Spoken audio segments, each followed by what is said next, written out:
Quarantine से भागकर प्रेमिका के साथ इश्क लड़ाना पड़ा भारी, ग्रामीणों ने पकड़कर की धुनाई। मामला है उत्तर प्रदेश के कुशीनगर जिले के एक ग्राम का, जहां होम क्वारंटाइन युवक बुधवार को भागकर गन्ने के खेत में अपनी प्रेमिका के साथ पकड़ा गया। ग्रामीणों ने धुनाई करके पुलिस को सौंप दिया। परिजनों ने व प्रेमी ने शादी करने का वादा करने के बाद पुलिस ने उसे रिहा किया और दोबारा से क्वारंटाइन भेज दिया गया। केंद्र सरकार की मजदूर विरोधी नीतियों से आहत संगठित और असंगठित क्षेत्र के मजदूरों कर्मचारियों ने आज पूरे देश में केंद्रीय श्रमिक संगठनों के संयुक्त मंच के आह्वान पर जगह जगह धरना प्रदर्शन और भूख हड़ताल का आयोजन किया। West Central Railway Employees Union के आह्वान पर पश्चिम मध्य रेलवे के सभी स्टेशनों पर यूनियन की शाखाओं के नेतृत्व में कार्यकर्ताओं ने सोशल डिस्टेंस की पालना करते हुए भूख हड़ताल पर बैठे।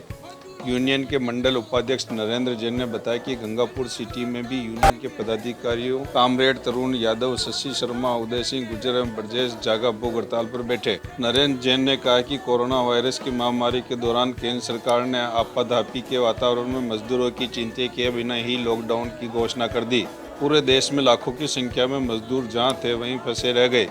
उद्योग बंद होने के कारण व्यापारियों एवं उद्योगपतियों ने नौकरियों से और अपने धंधों से निकाल दिया। भूखमरी की स्थिति में सरकार को जो मदद करनी चाहिए थी, आशानुरूप नहीं होने के कारण मजदूर भिखारियों जैसी हालत हो गई।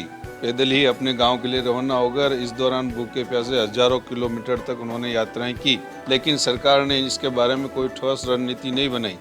राजनीतिक लोग इस दौरान इन पर दया भाव दिखाकर खाना खिलाने के नाम पर, सहायता करने के नाम पर फोटो खिंचवाते नजर आए। स्वतंत्रता के बाद मजदूरों की ऐसी दयनीय स्थिति कभी नहीं हुई। दूसरी ओर सरकार ने जो इस महामारी से जूझ रहे सरकारी कर्मचारी जो रात दिन 24 घंटे अपनी जान जोखिम में डालकर आम आदमी की सेवा में एवं सरकारी व्यवस्थाओं में सहयोग कर रहे थे, उनको पारितोषिक देने की वजह उनका महंगाई भत्ता बंद करने का अमानवीय कार्य किया। अपनी सेवानिवृत्ति करके अपने घरों पर रह रहे हैं ऐसे कर्मचारी, सेवानिवृत्त कर्मचारी जो बुजुर्ग आ रहे हैं, उनका भी महंगाई राहत 1.5 वर्ष के लिए रोकने का काम किया। तो सरकार ने फ्रीज करने का काम किया, ऐसे आदेश दिए। ये बिल्कुल अमानवीय निर्णय है सरकार का, हम इसकी कठोर शब्दों में निंदा करते हैं। आज हमारे केंद्रीय श्रमिक संगठनों ने पूरे भारत में तमाम जगह पर ये निर्णय लेने का काम किया कि हम 1 दिन की भूख हड़ताल करेंगे। और भूख हड़ताल करने का काम हो रहा है सब जगह, क्योंकि अभी भी पूरे देश में 144 धारा लगने का काम हो रहा है। सब जगह पर मेडिकल एडवाइजरी जारी की हुई है सरकार ने, और उसकी पालना करते हुए सोशल डिस्टेंसिंग की पालना करते। उत्तर प्रदेश के बांदा जिले में एक अजीबोगरीब घटना घटित हुई, जिसे सुनकर आपको इसकी लगेगा कि वास्तव में अपने देश में कुर्बानी देने वालों की कमी नहीं है। कोरोना महामारी की बात पर देश को निजात दिलाने के लिए एक गरीब परिवार की गायत्री नामक बालिका जो 14 वर्ष की है, भगवान शिव के मंदिर में अपनी जीभ काटकर उनके चरणों में अर्पित कर दी। इसकी खबर सुनते ही आग की तरफ फैल गए और हजारों लोग मंदिर में एकत्र हो गए। घटना उत्तर प्रदेश के बांदा जिले की बंदोसा थाना क्षेत्र के भदावल गांव की है, जहां एक गरीब मजदूर अपने परिवार के साथ रहता है। उसकी 5 लड़कियां हैं, जिसमें सबसे छोटी लड़की ने अपनी जीभ काटकर भगवान के चरणों में अर्पित कर दी। वह प्रतिदिन की भांति घर से मंदिर जाने के लिए निकली और कुछ पैसे लेकर दुकान से ब्लेड खरीदा और पीपल के नीचे बने शंकर जी के मंदिर पहुंची और पूजा अर्चना करने के बाद ब्लेड से अपनी जीवान काटकर शंकर जी को चढ़ा दी। लोगों ने एम्बुलेंस को सूचना दी। मौके पर एम्बुलेंस नहीं पहुंची, वहीं उसके खून से लथपथ वहीं लेटी रही। घटना स्थल पर आसपास के ग्रामीणों का जमावड़ा लग गया तथा पैसे चढ़ाने में व्यस्त हो गए। किसी ने अस्पताल भिजवाने की सूद नहीं ली। घटना की सूचना मिलने पर लम्हेड़ा चौकी प्रभारी ब्रजेश कुमार घटनास्थल पर पहुंचकर लोगों को हटा। वहां से खून से लथपथ बालिका को एम्बुलेंस से प्राथमिक स्वास्थ्य केंद्र बिसड़ा भेजा।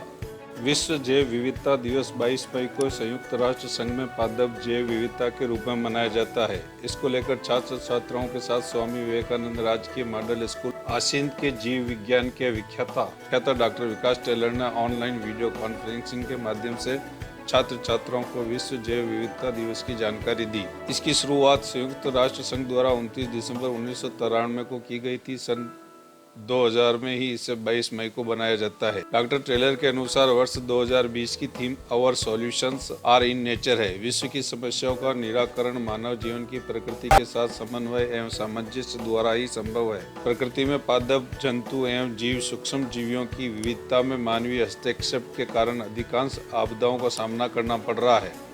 डॉक्टर टेलर के अनुसार प्रकृति में प्रत्येक सजीव का महत्व होता है। मानव द्वारा संकीर्ण लाभ के लिए जीव विविधताओं को नष्ट किया जा रहा है, जिसके कारण मरुस्थलीय पादप जंतु प्रजातियों का विलोपन हो रहा है। मानवीय हस्तक्षेप के कारण जेनेटिक इंजीनियरिंग द्वारा डीएनए में अप्राकृतिक परिवर्तन के कारण नए जीनोम विकसित हो रहे हैं। यह मानव जाति के लिए घातक हो सकते हैं। डॉक्टर टेलर के अनुसार कोविड-19 भी संभवतः इसका एक उदाहरण हो। अतः जैव विविधता संरक्षण के लिए वृक्षारोपण करना चाहिए तथा सस्टेनेबल डेवलपमेंट पर ध्यान देना चाहिए। डॉक्टर टेलर ने यह जानकारी अपने साथियों तथा विद्यार्थियों के साथ भी साझा की एवं जैव विविधता संरक्षण की शपथ ली।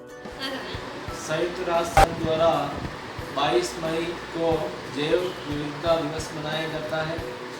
इस वर्ष सन 2020 में इसकी theme our solutions in nature है। जैव विविधता में प्रकृति को बचाने और पेड़ पौधों, सूक्ष्म जीवों और जंतुओं की सुरक्षा की जाती है।